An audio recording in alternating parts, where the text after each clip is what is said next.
2025년 5월 미국 연방준비제도 이사회 의장 제롬 파월은 FOMC 회의 직후 기자회견을 통해 미국 경제에 대한 공식적인 입장을 밝혔습니다.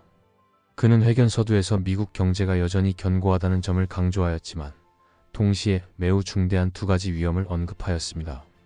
바로 높은 인플레이션과 높은 실업률의 가능성이 커졌다는 것입니다.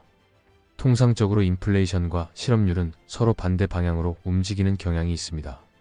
인플레이션이 높아질 때는 일반적으로 고용이 증가하며 반대로 실업률이 높을 때는 물가 상승 압력이 낮아지는 것이 경제 이론의 전형적인 흐름입니다. 그런데 파월 의장이 두 지표가 동시에 상승할 가능성을 언급했다는 것은 곧 연준 내부에서 스태그플레이션, 즉 경기 침체와 물가 상승이 동시에 발생하는 상황을 우려하고 있다는 신호로 해석될 수 있습니다. 스태그플레이션은 단순한 경기 둔화와는 차원이 다릅니다. 경제 성장의 정체, 실업률 상승, 그리고 인플레이션이라는 세 가지 악조건이 동시에 나타나는 복합적인 위기 상황이기 때문입니다. 특히 스태그플레이션은 통화 정책이 매우 제한적으로 작동할 수밖에 없는 국면이기 때문에 연준 입장에서는 가장 피하고 싶은 시나리오 중 하나로 꼽힙니다. 물론 파월 의장은 스태그플레이션이라는 단어를 직접 사용하지는 않았습니다. 하지만 그의 언급은 시장 참여자와 정책 이반자들에게 충분히 경각심을 줄 만한 내용이었습니다. 흥미로운 점은 이러한 위기 신호를 언급한 뒤에야 비로소 미국 경제는 견고하다는 표현을 덧붙였다는 사실입니다. 이 순서 자체가 이미 연준이 진짜로 말하고 싶은 메시지가 무엇인지를 보여주는 구조라고 볼 수 있습니다. 다시 말해, 파월 의장은 시장을 지나치게 자극하지 않으면서도 현재의 경제 상황을 결코 낙관적으로 보고 있지 않다는 점을 분명히 전달하고자 했던 것으로 보입니다. 연준은 겉으로는 안정을 강조하면서도 실제로는 내외부적인 리스크 요인들을 심각하게 받아들이고 있는 것입니다. 결국 이번 발언은 단순한 금리 동결 선언 이상의 의미를 담고 있다고 할 수 있습니다. 금리는 유지되었지만 향후 통화 정책 방향에 있어 연준은 매우 복잡하고 신중한 선택을 해야 하는 상황에 직면하고 있습니다. 그리고 그 결정의 이면에는 도널드 트럼프 대통령의 관세 정책이 가장 중요한 변수로 자리 잡고 있습니다. 이에 대해서 자세히 살펴보겠습니다. 이번 FOMC 회의에서 가장 인상 깊었던 대목은 금리 자체보다도 연준이 시장에 전달한 복합적인 메시지였습니다. 연방준비제도이사회는 금리를 동결하면서도 그 배경에 담긴 우려와 판단의 맥락을 매우 조심스럽게 제시했습니다.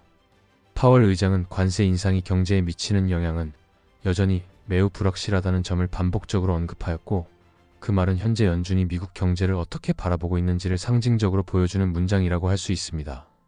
그는 관세가 지속될 경우 인플레이션뿐만 아니라 성장률과 고용에도 영향을 줄 수 있다고 경고했습니다. 이는 단순히 가격 상승만을 우려하는 것이 아니라 미국 실물 경제의 전반적인 기초 체력이 흔들릴 수 있다는 판단이 깔린 발언이었습니다. 특히 인플레이션과 실업률이라는 두 개의 변수는 연준이 통화 정책을 운용함에 있어 가장 중요한 기준인데, 이 두 요소가 동시에 위협 요인으로 부상했다는 것은 연준의 정책 대응이 한층 더 어려워졌음을 의미합니다. 이번 FOMC에서는 또 하나 주목할 만한 문장이 있었습니다. 바로 실업률 상승과 인플레이션 상승의 위험이 높아졌다고 판단한다는 내용입니다. 이 문장은 기존의 공식 성명서에서는 쉽게 찾아볼 수 없었던 표현이며 연준이 이전보다 훨씬 더 현실적인 위기감을 갖고 있다는 점을 보여주는 신호로 해석되고 있습니다. 이처럼 파월 의장은 직접적인 언급 없이도 통화 정책 결정의 기조 변화 가능성을 시사하고 있습니다. 그렇다면 왜 연준은 금리를 인하하지 않았을까요? 시장에서는 여전히 트럼프 대통령의 요구에 따라 연준이 빠르게 금리 인하에 나설 것이라는 기대가 존재하지만 파월 의장은 분명하게 선을 긋고 있습니다. 그는 하드 데이터에 기반한 정책 결정을 고수하겠다는 입장을 밝혔습니다. 여기서 하드 데이터란 실제로 발표되는 소비자물가 지수나 생산자물가 지수, 고용 통계 등 객관적인 수치를 의미하며, 반대로 소프트 데이터는 소비자 신뢰도 조사나 CEO 설문처럼 심리를 기반으로 한 지표를 뜻합니다. 현재 하드 데이터는 비교적 안정적인 흐름을 보이고 있지만 소프트 데이터는 급격하게 악화되고 있는 중입니다. 여러 기업의 경영자들은 경기 침체를 예고하고 있으며 소비자 지표 역시 점차 약해지는 모습을 보이고 있습니다.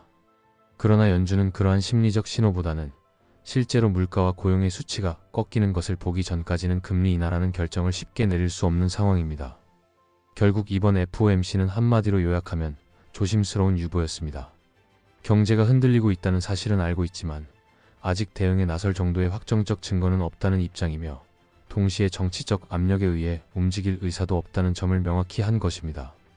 따라서 시장이 기대하는 조기 금리 인하 시나리오는 당분간 현실화되기 어려우며 그 시점은 적어도 올해 4분기 이후가 될 가능성이 높습니다. 이러한 연준의 태도는 결국 트럼프 정부의 대외 정책, 특히 관세 문제와도 밀접한 연관이 있습니다. 트럼프 행정부의 관세 전략과 그것이 불러온 경제적 불확실성에 대해 좀 더 구체적으로 살펴보겠습니다. 연준이 쉽게 금리를 인하하지 않는 또 하나의 배경에는 도널드 트럼프 대통령의 강력한 정책 압박과 그것이 불러일으킨 시장의 불확실성이 자리하고 있습니다. 트럼프 대통령은 연초부터 줄곧 금리를 낮추어야 한다고 주장해 왔으며 심지어 연준 의장인 파월을 공개적으로 비판하거나 교체 가능성까지 언급한 바 있습니다. 그는 무역 전쟁을 강화하면서도 통화 완화 정책을 통해 경제를 동시에 부양하려는 복합적 전략을 취하고 있습니다. 하지만 연준은 정치적인 외풍과는 별개로 거시경제 지표에 기반한 독립적인 결정을 고수하고 있습니다. 실제로 이번 FOMC 회의에서도 금리 인하에 대한 시장의 기대감이 분명히 존재했지만 연준은 오히려 위험 신호들을 짚어내며 신중한 태도를 견지했습니다. 이는 트럼프 대통령의 요구를 즉각 수용할 의사가 없다는 뜻을 우회적으로 표현한 것이라 볼 수 있습니다. 이와 같은 연준의 태도에는 트럼프 대통령이 추진하고 있는 상호 관세 인상 정책이 깊이 연관되어 있습니다. 특히 오는 7월 9일은 중요한 분기점으로 꼽힙니다. 그날부터 미국이 중국과 일부 동맹국들을 상대로 본격적인 관세 인상을 시행할 가능성이 높아지고 있기 때문입니다.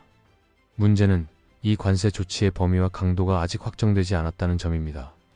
관세율이 25%에서 50%까지 올라갈 수 있다는 추측도 나오고 있으며 품목별로 얼마나 광범위하게 적용될지도 예측하기 어렵습니다. 현재까지는 관세의 직접적인 충격이 경제 지표에 명확히 반영되지는 않았습니다. 무역 물동량도 아직은 일부 혼선이 있는 수준이며 소비자 물가 지수나 기업 수익성에도 뚜렷한 타격이 나타나지 않은 상태입니다. 그러나 이것이 오히려 연준 입장에서 더 큰 문제입니다. 충격이 발생하지 않았다는 것은 곧 언제 충격이 현실화될지 모른다는 불안정한 상태를 의미하기 때문입니다. 이러한 불확실성은 투자와 소비 심리에 큰 영향을 미칩니다. 기업들은 생산과 고용에 신중해질 수밖에 없고 소비자들은 가격 상승을 우려하여 지출을 줄이게 됩니다. 즉, 아직 관세가 본격적으로 시행되지 않았음에도 불구하고 시장은 이미 선제적 긴축 상태로 들어가고 있는 것입니다.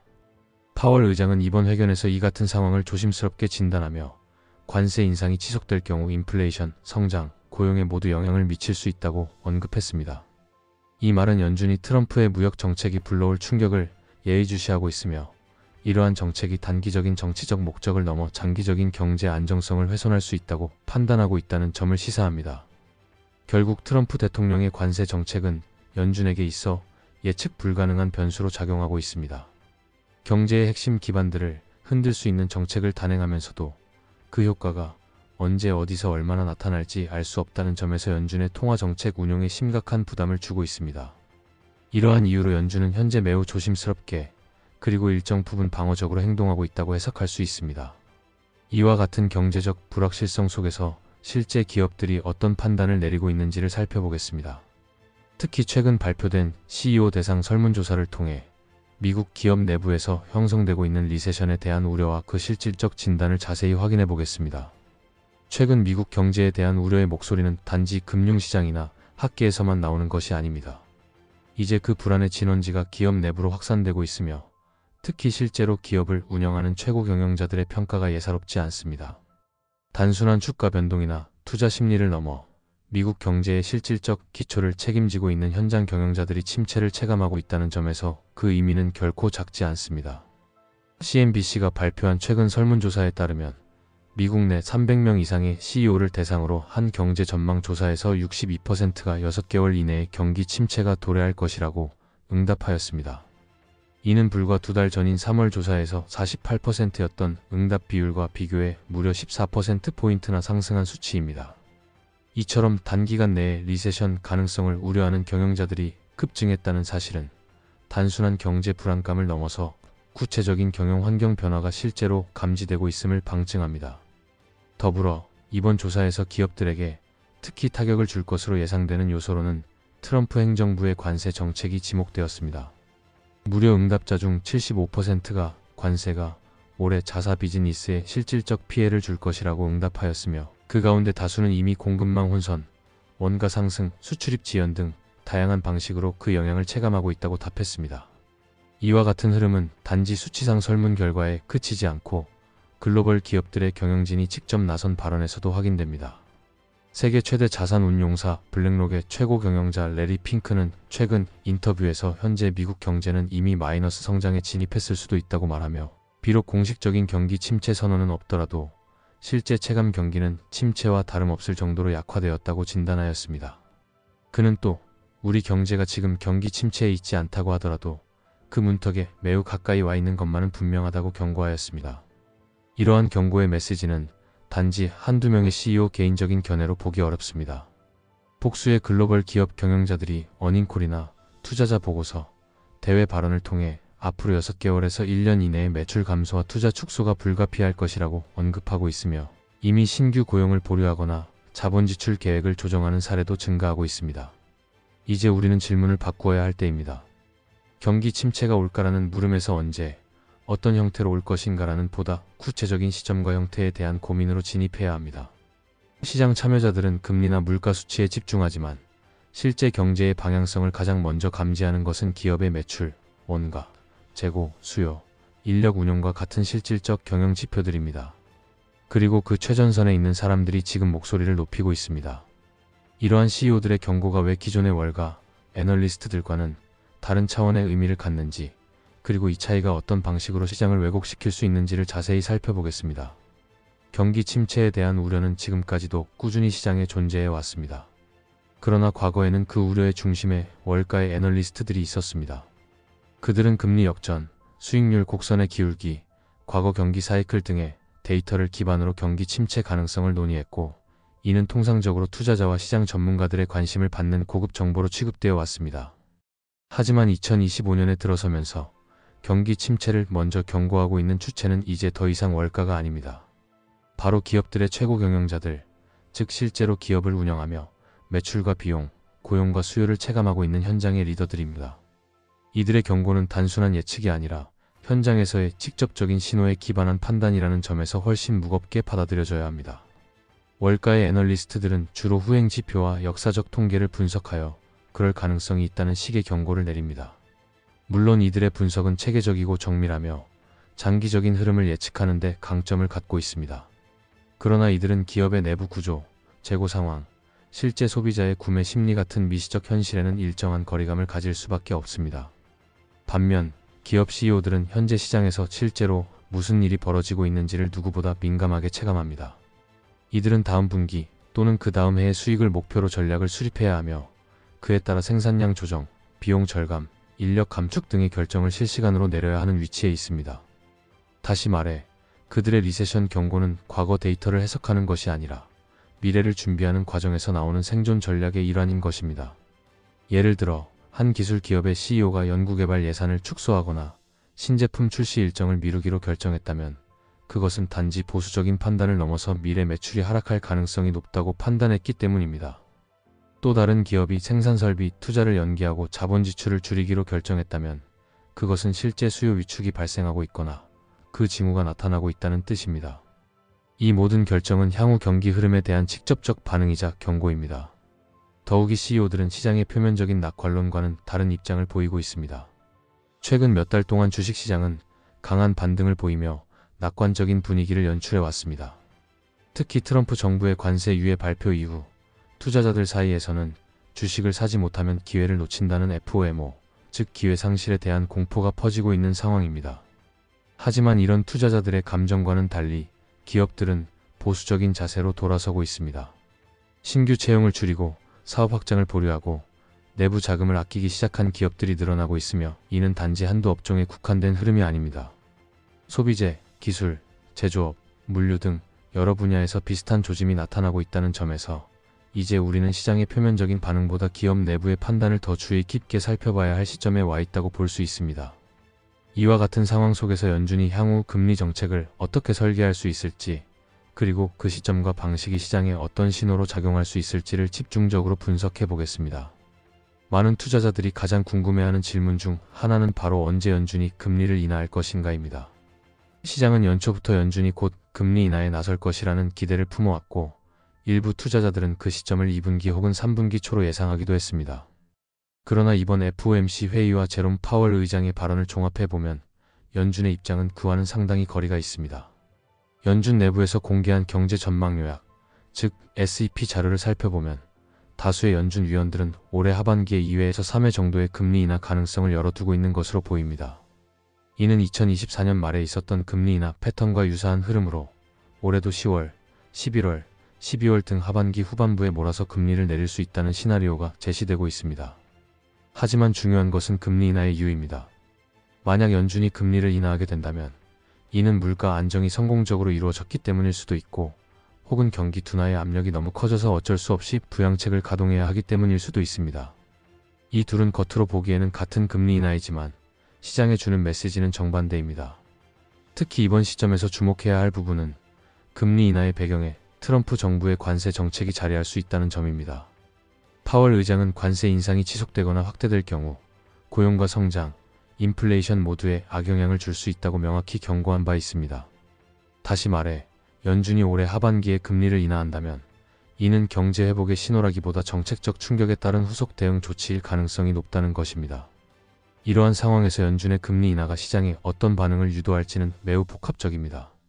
한편으로는 금리 인하가 자산 시장의 유동성을 공급하는 역할을 하며 주가를 부양할 수 있지만, 다른 한편으로는 그 인하의 배경이 경기 침체와 수요 위축 때문이라는 점이 드러나는 순간 투자자들은 금리 인하를 오히려 불안 신호로 받아들일 수도 있습니다.